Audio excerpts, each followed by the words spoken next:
Bismillahir-Rahmanir-Rahim. The Eclipse of Islam. What Happened to Islam After Umar? By Ghulam Ahmad Parwez. Dedicated to late Maqbul M. Farhat, former coordinator, Bazm Tolu-e-Islam, London. Part 3. Foundations of Islam. Before we go into the details of the Ajami conspiracies against Islam, we will refresh our memories about the foundations of the deen that Allah gave to human beings through the Prophet and which is preserved in the Quran. According to the Quran, study, observation, experience and teachings are means through which human beings acquire knowledge. This knowledge can be acquired by every human being through the process of deduction and induction.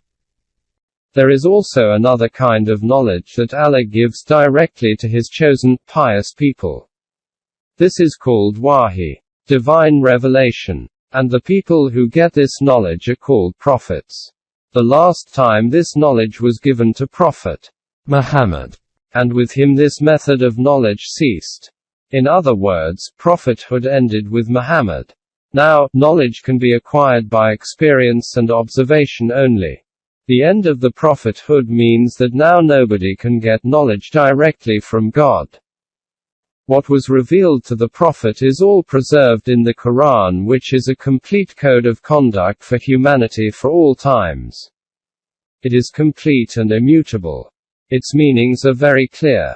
It is in Arabic and can be understood by applying attention, thought, knowledge and wisdom. The Prophet gave this to us in its present form and not a single word of it has ever been changed. Allah has taken responsibility for its preservation.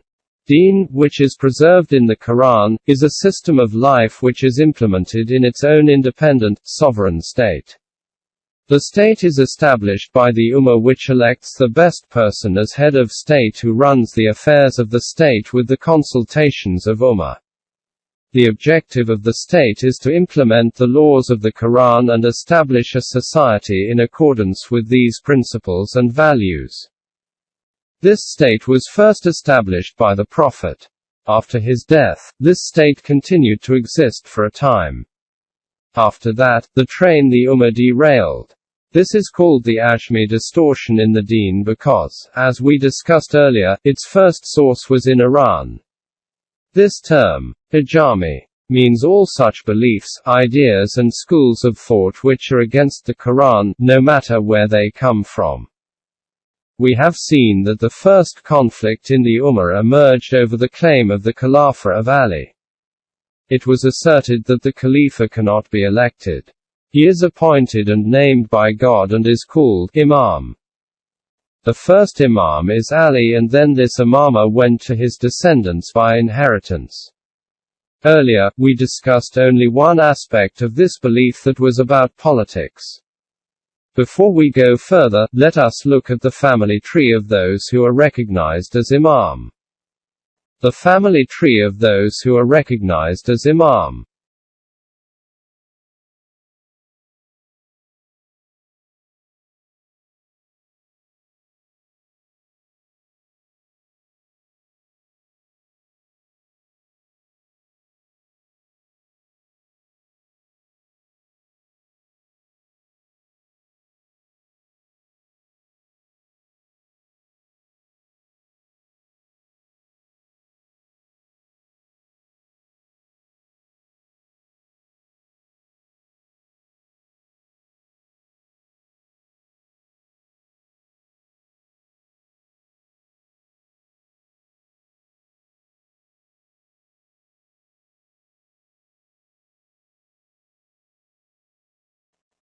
Batni, Bori, Aga Khani are called Ismailis after him.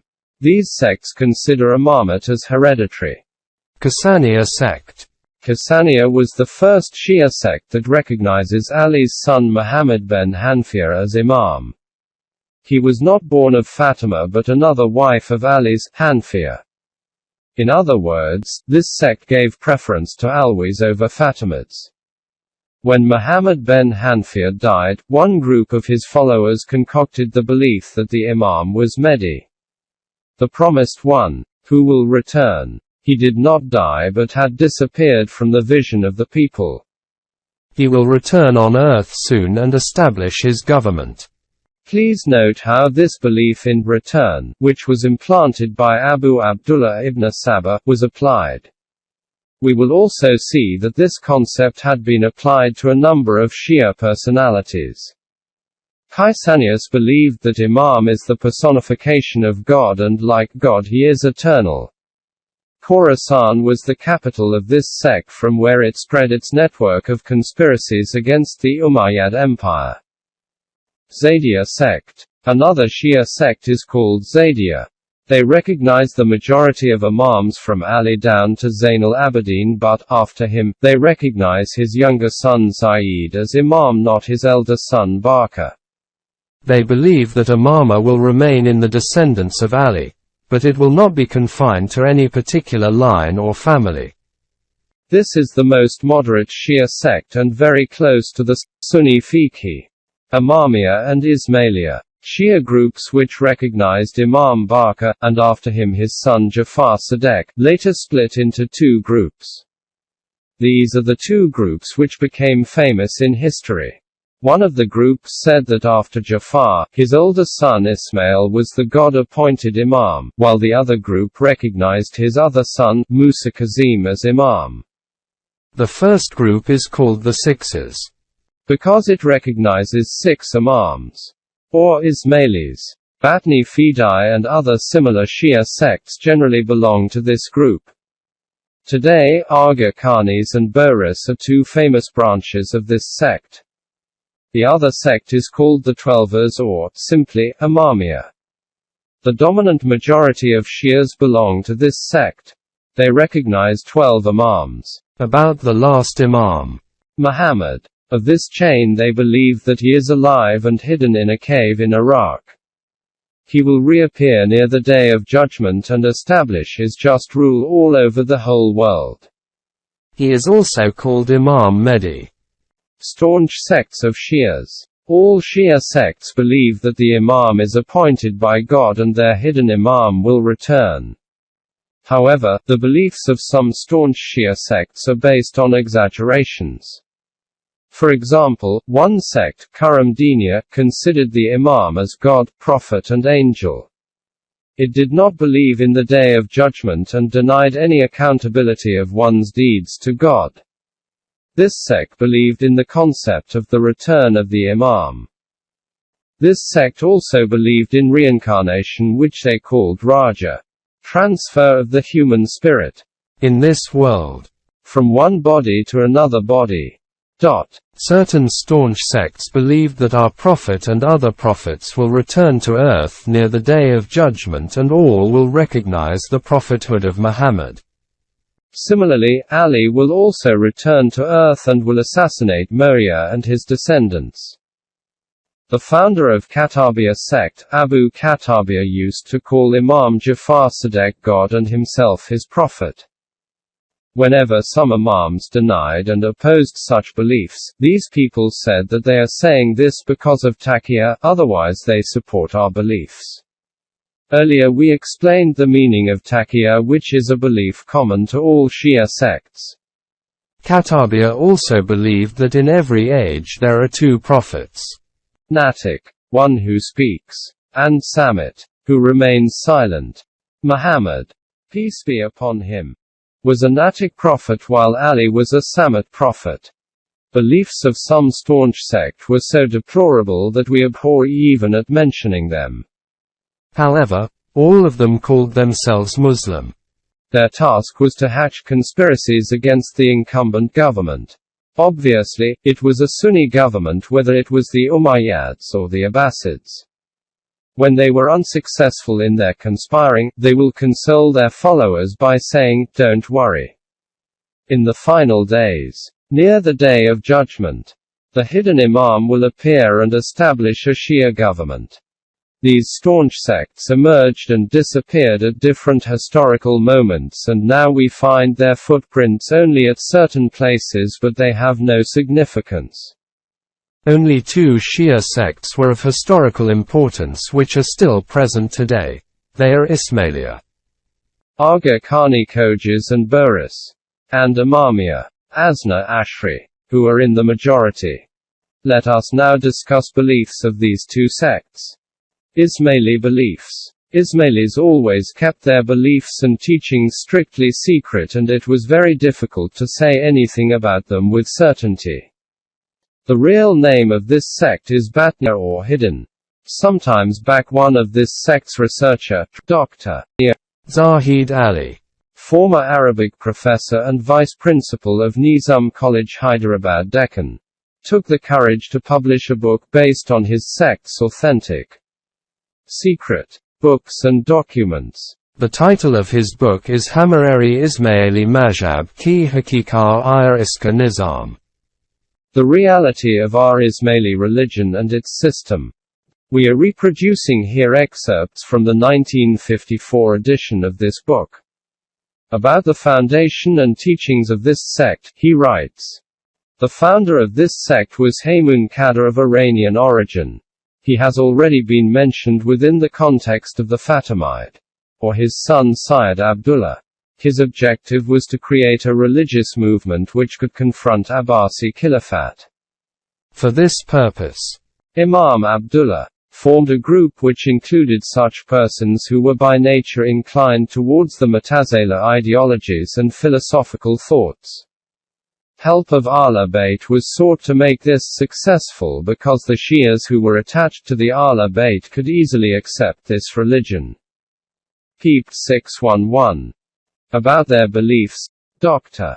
Zahid Ali writes, their basic foundation is on the principle that the Prophet formulated the visual Sharia, Islamic laws, while Maulana Ali explained its hidden meanings. After him 6 Imams completed the hidden teachings, and the 7th Imam, Maulana Muhammad ben Ismail, suspended or abrogated the visual Sharia of Muhammad. All the Imams from his descendants, who came so far and will continue to appear till the Day of Judgment, are all Qayyim Khalifas. If any of the Khalifas got opportunity to appear in the world, he will explain the hidden knowledge and convert the whole world into Ismaili religion. The main characteristic of the Ismaili teaching is its secrecy. We cannot reveal our real beliefs, with the exception of privileged members of our faith, to others because of political and state interests, since our general population was Sunni. This was during the reign of Fatimids of Egypt. Hence our teachings to our privileged members were different than to the common Ismailis. Junior members of our sect were also not told of those secrets which were unveiled to the mature members. Preface B. About their beliefs, he writes that the Imam has the right to abrogate Sharia. He can cancel Sharia whenever he wants and re-impose it when he wishes. Distorted Quran. About the Quran, they believe Jews and Christian abandoned their original Torah and Injil, Torah and Bible, and compiled their books on the basis of their opinions and speculations. Muslims did the same thing. The Prophet had collected Quran and handed over to his wasi, heir, in the presence of his companions. Those people became careless and collected Quran according to their own ideas and beliefs. The third Khalifa destroyed the copy of the Quran compiled by the elders and prepared another copy. Then Hajjaj set this book on fire and prepared another copy, taking out parts at his whim. Now this copy of Quran is in the hands of the Muslims. Preface. Dr. Zahid Ali has presented many examples of differences between the Quran that the Muslims have now and the Quran that was compiled by Ali. For example, see the verse 67 of Surah Maida. Opening parenthesis. It may be pointed out that their Ismaili belief about Hazrat Ali's compiled Quran is that it is with their Imams who will unveil it near the Day of Judgment. Taqiyya is their fundamental belief.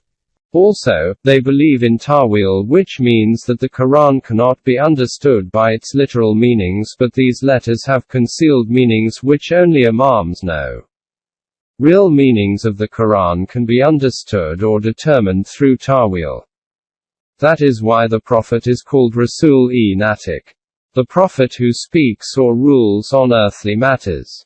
While Wasi, the Prophet's vicegerent is called Rasul-e-Samat, one who rules on the baton. Hidden meanings. A vivid example of Tawil is the hidden meaning of La ilaha illallah, which is La Imam illa Imam Uzed Zaman. p. 408. Wudu, ablution, means Ali because both words have 3 letters. Salah, prayers, means the Prophet because both have 4 letters. Therefore, the meaning of La Salat illa Wudu is that without the acceptance of Ali as the heir of the Prophet, the recognition of the prophethood of Muhammad is meaningless. p. 424.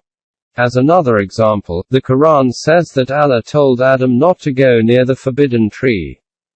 This means that the Imam Mustaqar, Maulana Abu Talib, had prevented the Prophet from revealing the hidden meanings, which is the prerogative of Maulana Ali.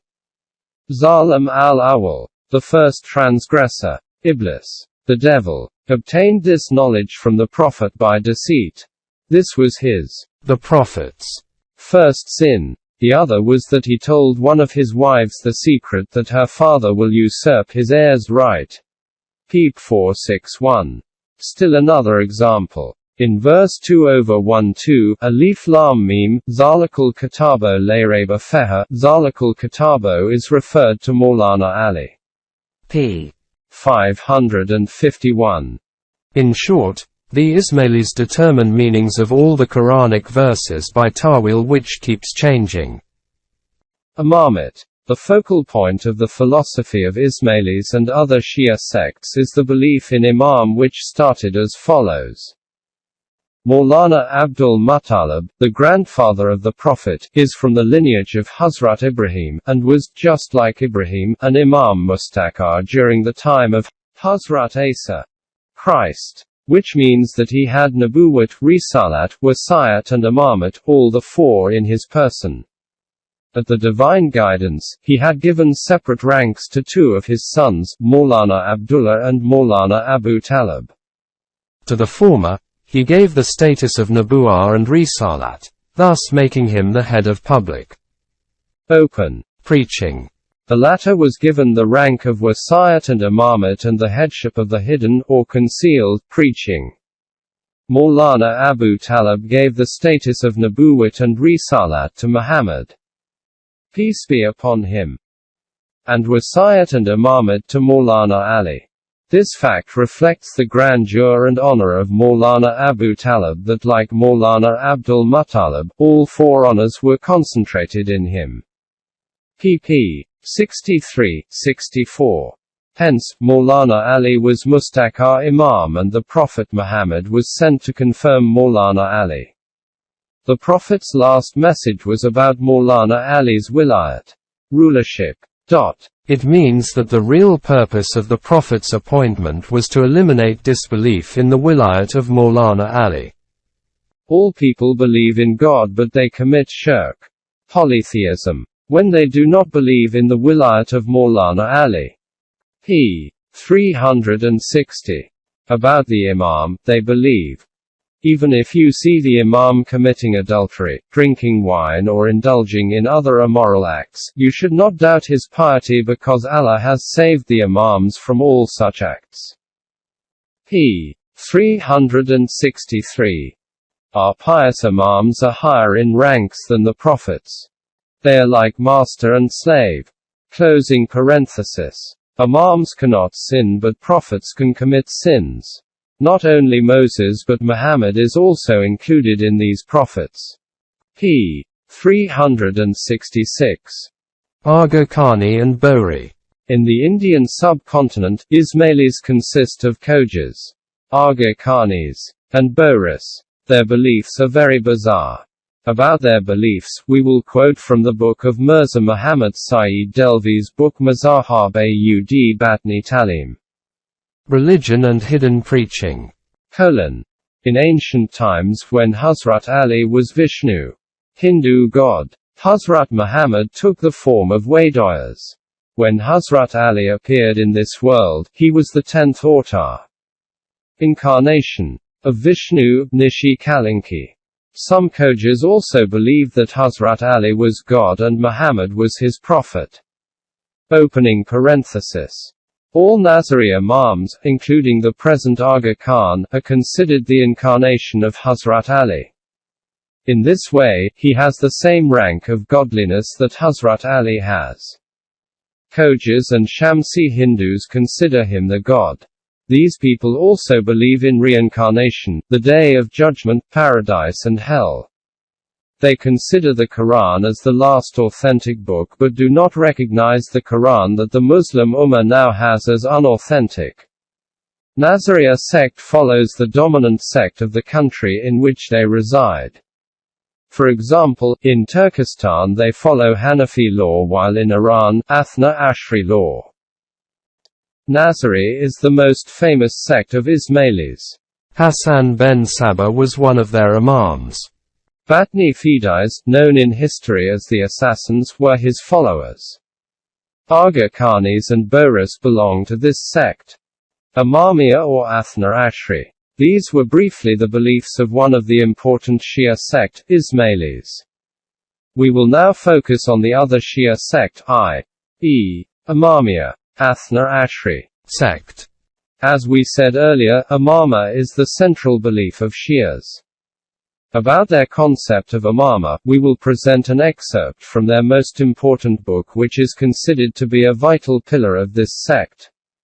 This book is Al-Usul al-Kafi by Khalini. For them this is the most authentic book of hadith traditions. Every hadith of this book is narrated by one of their imams. The book is written by Muhammad ben Yaqub ben Ishaq al-Kalani al-Razi. Died 329 AH. This quotation is taken from the Arabic edition, printed by Hadri Press, Tehran and published by the Islamic Book House, Tehran. It was translated in Urdu by the great author Maulana Syed Zafar Hassan Amravi and published in 1966 by Shamam Book Depot, Nazimabad, Karachi under the name Kitab ash-Shafi. The second part of Usul al-Kafi was published under the name of Pharaoh-e-Kafi by the same translator. Usul al-Kafi. As mentioned earlier, revelation is acquiring knowledge directly from God, and the revelation process discontinued with Prophet Muhammad. Peace be upon him. All revelations of the Prophet are preserved in the Quran. God has taken responsibility for its protection. The end of prophethood means that the Quran is the ultimate authority in Deen. Now, nobody has the right in the name of God to force someone to accept any belief or idea which is outside or contrary to the Quran. Acquiring knowledge directly from God was the privilege of the prophets, but in Usul al-Kafi we see that Imama has also been included in that, though another term is used for that, i.e. Mahadas. The belief in Mahadas. In Usul al-Kafi Zurara relates that he asked Imam Muhammad Baqir * regarding the Quranic verse Kana Rasulan Nabiyan, the difference between Nabi and Rasul. He said that a Nabi sees an angel in his dream, hears an angel's voice while he is awake but does not see him, while a Rasul hears an angel's voice and sees him in dream as well as while he is awake. I asked him what the status of an imam is. He said that an imam hears an angel's voice but cannot see him. Then he recited the following Quranic verse. Wa ma arsalna min qablika men rasulan wa la nabi wa la mahadas. Ash-Shafi Volume 1 p. 203. Imam al-Baqir. d. 735. Developed the concept of the esoteric method of reading of the Quran. Closing parenthesis. Before proceeding further, we will see that the words wa la mahadas are not found in the said Quranic verse. 22:50 seconds. In the Arabic version of Usul al-Kafi this explanation is given about this tradition. Wa la mahadas inama kara ala bayt alayhi salam. Volume 1 p. 167. which means that the words Wa'ala Mahadas are written in the Qirat-e-Quran of Ahl Bayt. The version, reading, of the Quran attributed to the Prophet's family. This is not something strange or unusual because there are many verses about which Al-Kafi says that angel Gabriel, revealed in this form, but they are now not included in the Quran. At this point we will only focus on the concept of Mahadas, which means that the angels bring God's messages to him.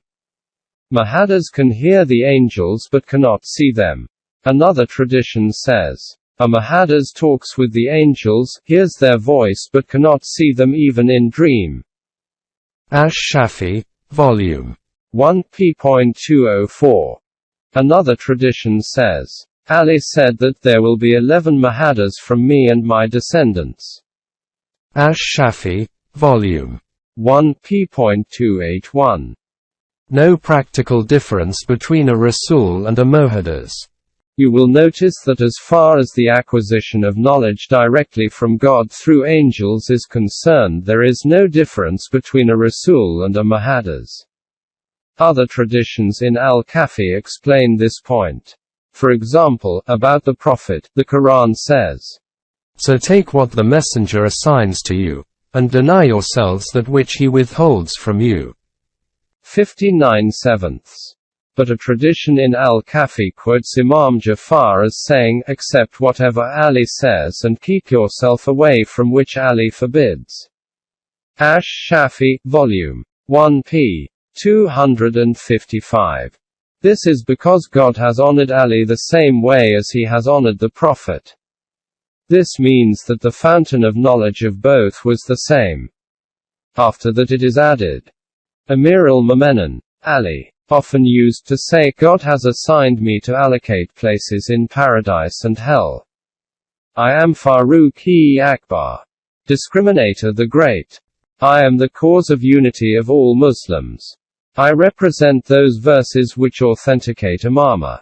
All the angels, souls and prophets recognized my wasaya, succession to the Prophet, as they did for Muhammad.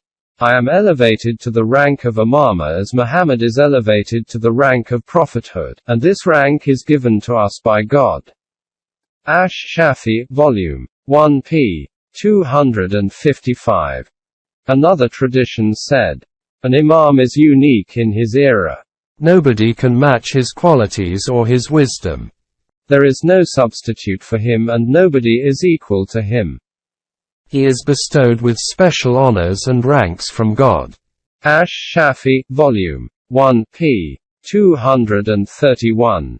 About the Imam, it is written that he is from the descendants of the Prophet. From the children of Sayyida Tahira Masoma, Fatima, the Prophet's daughter. Ibid. p. 233.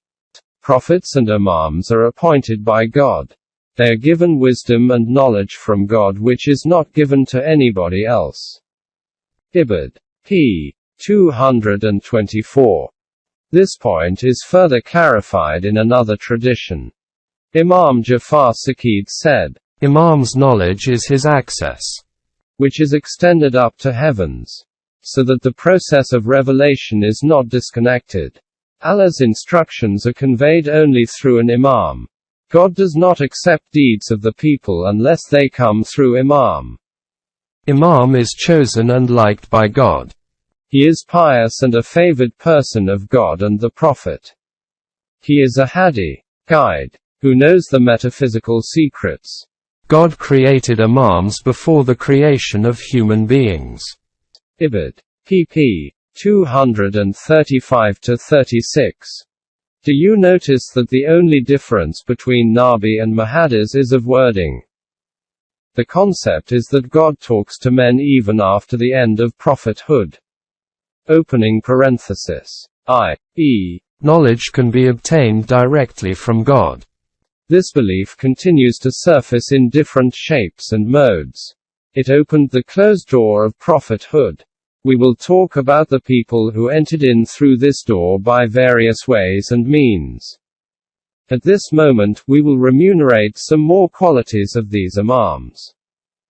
Imam Jafar said, "We are the persons whose following is a duty, who must be obeyed. There is no alternative for the people but to accept our divine knowledge. It is not acceptable to be ignorant about us.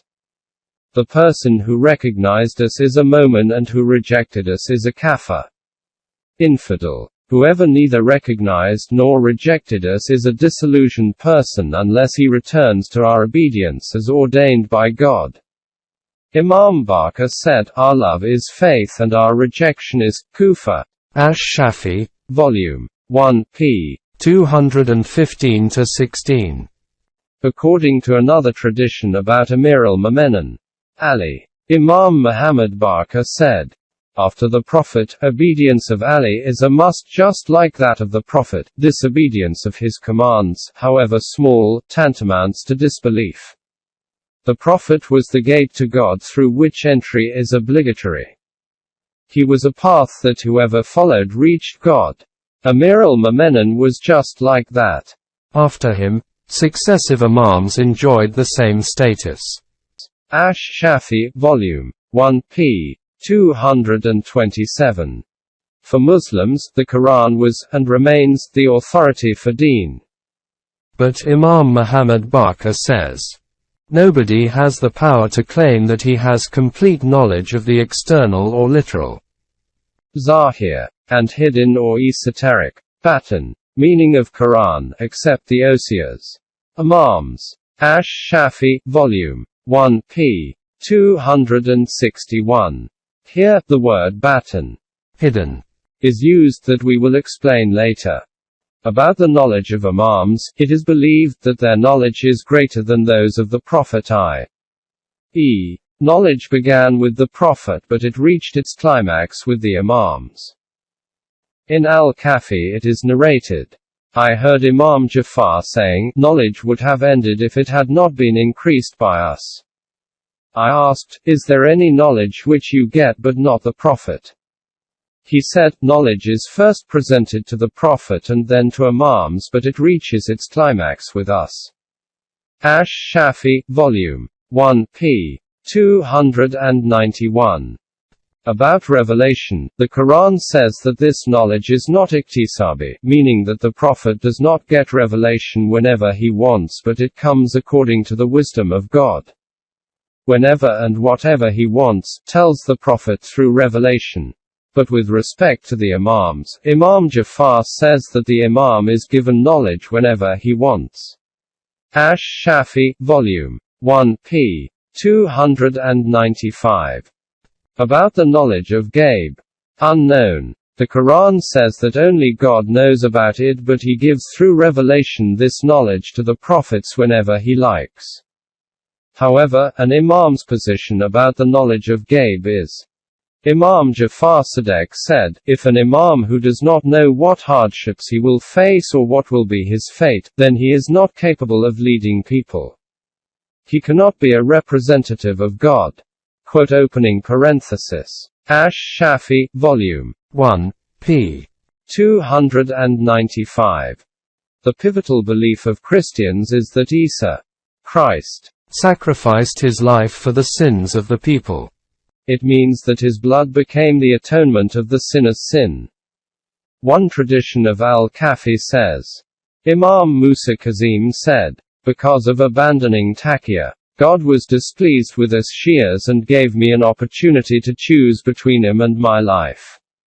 So I gave my life and saved them. Ash-Shafi, Volume 1, p. 297. Another tradition says, Imam Jafar said, God does not shy away from punishing those who bow before a cruel king and love a cruel imam, though these people may be very pious. However, God shies away from punishing those whose deeds are not good but they bow before the God-appointed imam. Ash-Shafi, Volume 1, p. 462. So, this becomes the basis of salvation, piousness and standard of belief and disbelief. Abu Hamza says that he heard Imam Muhammad Barker saying, Ali is a gate that was opened by God. Whoever enters the door is Momin, and whoever remains outside is unbeliever, and for those who are in the middle, neither inside nor outside his door, God says that they remain on at his mercy, i.e., he will pardon or punish to whom he would like. These Imams were not only recognized by the Ummah, followers of Muhammad, but they were also recognized by the previous prophets. Hence there is a tradition. Imam Raza said that all divine books mention the wilayat of Ali. God did not send any Rasul who was not aware of the prophethood of Muhammad and the wasaya, succession to Muhammad, of Ali. Ash-Shafi, Volume 1, p. 540. The status of Ali. Since we are talking about the status of Ali, it will be appropriate to present a few examples of Shia beliefs in this respect.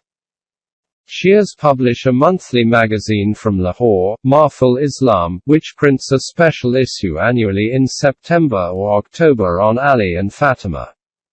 In the September-October 1972 issue of this magazine, Allama Majlasi has quoted Ali as saying, "I am the embodiment of the blessed names, of the highest examples and the biggest signs, of God. I am the guardian of heaven and hell. I will allow the deserving people entry into paradise and send the people to hell who deserve hellfire. I am responsible for punishing those who deserve hell. All living creatures return to me. I am the center. After death all creatures return to me. I am responsible for the accountability of all. God consulted me at the time of formation of creatures. I will be their witness on the day of judgment. I have the knowledge of the life and death of all creatures. All verses, miracles and the books of prophets are entrusted to me. I am the guardian. I am the one with the staff and the sign. Moses. I am the one for whom clouds, thunder, lightning, darkness, lights, air, mountain, skies, stars, the sun and the moon have been conquered. I know the secrets of nature which God had given to Muhammad and that were passed on to me by Muhammad. Allah has bestowed me with his name, his kalima, his wisdom and intelligence. O people, recognize me before you lose me. God, I bear witness to you and seek help from you." pp. 60-61. It is written in the Sept. 1971 issue of this magazine. Muhammad would not have born if Mawla, Master Ali was not born, and the earth and the sky would not have been created if Muhammad was not born. Hence, there would have been nothing if Ali was not born. p. 8. Another quote from the November 1967 issue of this magazine. When he, Ali, appeared in the Torah of Moses, he became the tongue and speech of God. When he appeared in Zabur, Psalms, he became the embodiment of David. Later, he appeared in the style of Solomon, prayers. When he appeared in the Bible of Christ, he became the helper and the innocent child. When he appeared in the Gospel of John, he roared and recited verses in praise of God while mounted on a white horse. When he appeared in the Quran, he was referred to at various places as honorable, brave and marvelous. Sometimes he was the hand of God and sometimes the truthful tongue of the prophets. p. 91. It is written in the continuation of this statement. Move forward. When this unique first Imam appeared in the Zend Avesta of Zoroaster, he became the flame of fire. In Jainism, he appeared as Shanti and Ahina. In Vedas as Om. In Shastras as Paramatma. In Gayans as Mahabali. In Gita as Narayan. In Ramayana as Mahatma, and he was seen by gods as Singh, Sher, Asad, lion. This lion and Singh is being worshipped for centuries in temples. When Krishnji used to see 14 innocents in the shape of 14 attributes, one of the attributes was that of Singh, i.e., lion. Ali is also called by Shias Sher-e-Khudar, i.e., the Lion of God. pp. 91-92. These are some of the examples of the Shia belief about Ali's illustrious position. You may be aware of their Kalmia declaration of faith. There is no God but one God, Muhammad is his prophet and Ali is his wali, Vicegerent.